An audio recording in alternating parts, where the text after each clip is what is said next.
గిరిజన రైతుల సంక్షేమే ధ్యేయంగా పనిచేస్తాము అంటూ గిరిజన సహకార సంస్థ జీసీసీ చైర్మన్ కిడారి శ్రవణ్ కుమార్ పేర్కొన్నారు. ఆయన ఈస్ట్ పాయింట్ కాలనీలో గల జీసీసీ కార్యాలయంలో సోమవారం చైర్మన్ గా పదవీ బాధ్యతలను చేపట్టారు. అనంతరం ఆయన మీడియాతో మాట్లాడారు. తనకి ఈ పదవి ఇచ్చిన తండ్రి నారా చంద్రబాబు నాయుడికి ధన్యవాదాలు తెలిపారు. గిరిజనులకు దక్కిన గౌరవం అనివార్య కారణాల వల్ల మంత్రి రాలేకపోయారు. విశాఖ మన్యం అభివృద్ధికి జీసీసీ తోడ్పాటును అందిస్తుందని చెప్పారు. నిజాయితీ నిబద్ధతతో కట్టుబడి ఉన్నాం. సీఎం విజన్ అరకు కాఫీ ప్రపంచ దేశాలకు విస్తరణ, గిరిజన రైతులకు దళారు లేకుండా వారి సంక్షేమం కోసం కృషి చేస్తాం. గిరిజనుల విద్యలో కూడా కృషి చేస్తామని అన్నారు. పాత వాహనాలను మరమ్మతులు, కొత్తవి కొనుగోలు, ఉద్యోగ కల్పన, పంట నష్టం లేకుండా చూస్తాం. సీతమ్మపేట, కొమరాడ ప్రాంతాల్లో పెట్రోల్ బంకులు ఏర్పాటు చేస్తాం.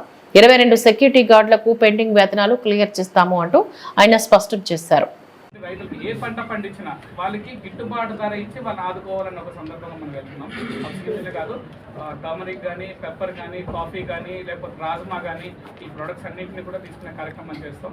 మీరు అనేటట్టుగా ఇప్పుడు ఏదైతే ప్రాసెసింగ్ యూనిట్స్ ఉంటాయో అవి కంపల్సరీగా పెట్టాల్సిన అవసరం ఉంది. దాన్ని స్టడీ చేస్తున్నాం. తప్పని అనుకున్న బడ్జెట్లో మనం డెఫినెట్గా చేస్తామని చెప్పేసి ఏదైతే జీసీసీకి సంబంధించి అక్కడ ఉన్నటువంటి గోడౌన్స్ ఏవైతే ఉన్నాయో వర్షాలు వచ్చినప్పుడు తడిచిపోవడం వల్ల అక్కడ ఉన్న ప్రోడక్ట్లు తడిచిపోతున్నాయి, దానివల్ల లాస్ అవుతున్నట్టు కూడా ఇప్పటికే వాళ్ళు మాకు కూడా చెప్పడం జరిగింది. దానిపై చర్యలు తీసుకునే అవకాశం ఉంది.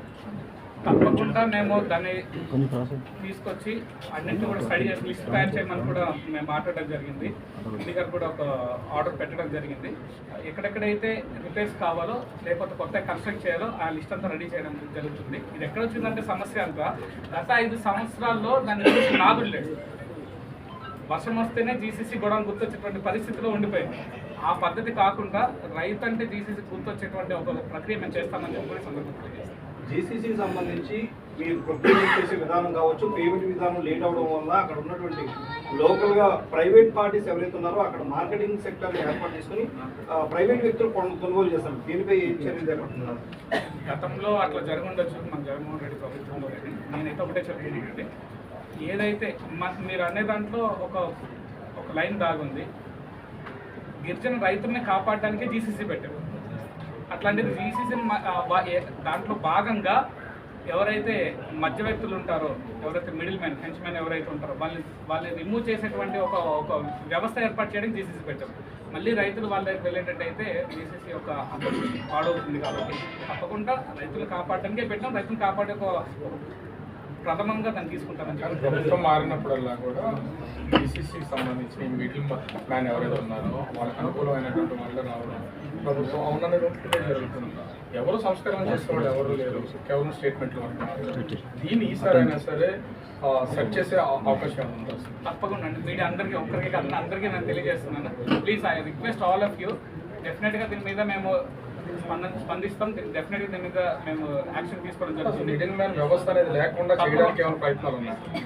ఎవరైతే జీసీసీని ఆశ్రయించి వచ్చే రైతులందరికీ లేదా మాకు తెలిసిన రైతులందరికీ కూడా మేము వెళ్ళి వాళ్ళని ఆశ్రయించడం 2 కూడా జరుగుతున్నాయి. అట్లా కాకుండా కొంతమంది ఏదో వాళ్ళని మోసం చేసి మభ్యపెట్టి చేసే కార్యక్రమాలు కొన్ని జరుగుతున్నాయి. దాన్ని తగ్గించే విధంగా ఇక్కడ మీడియా సోదరులందరూ కూడా ఎక్కడెక్కడైతే జరుగుతుందో ఆ విషయాన్ని మా దృష్టికి తీసుకొస్తారని మిమ్మల్ని. జీసీసీ అంటే కేవలం అరకు కాఫీ మీద మాత్రమే దృష్టి పెట్టడం, అది మాత్రమే ప్రచారంలో ఉంటుంది. కానీ చాలా వరకు పంటలు పండిస్తున్నారు. వాటి మీద ఫోకస్ పెట్టడం కానీ, మార్కెటింగ్ చేయడం కానీ ఇప్పుడు చేస్తున్నది చాలా తక్కువగా అనిపిస్తుంది. ఎందుకు వాటి మీద దృష్టి పెట్టలేకపోతే మిడిల్ మ్యాన్ అందుకే దీంట్లో లేదండి. తప్పది. నేనేమంటానంటే అరకు కాఫీ అనేది ప్రపంచవ్యాప్తంగా ఖ్యాతి పొందింది ఆ ప్రొడక్షన్ వల్ల.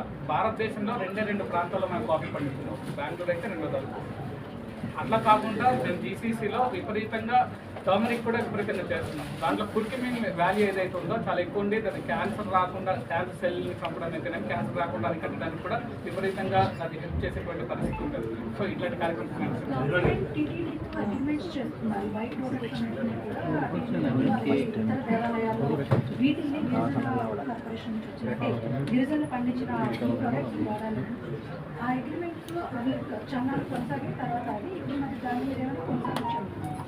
నేనేమంటానంటే ఇప్పుడు గత ప్రభుత్వంలో చేసినటువంటి అన్ని కూడా స్టడీ చేస్తున్నాం. నేను ఈ రోజే ఛార్జ్ తీసుకున్నానండి. నేను నాకు వాహనాల వర్షం కురిపిస్తుంది నా మీద. ఏంటంటే మనం మొన్నే చూసి లేదు తప్పకుండా అంటే నేను చెప్పిన దానికి అది ఒక సెంటిమెంటల్ క్వశ్చన్ అండి. ఎందుకంటే మొన్నే చూసాం తిరుపతి లడ్డూలో ఏ విధంగా కల్తీ జరిగిందని. సో మేము ఇప్పుడు స్టడీ చేసి మన ప్రోడక్ట్ని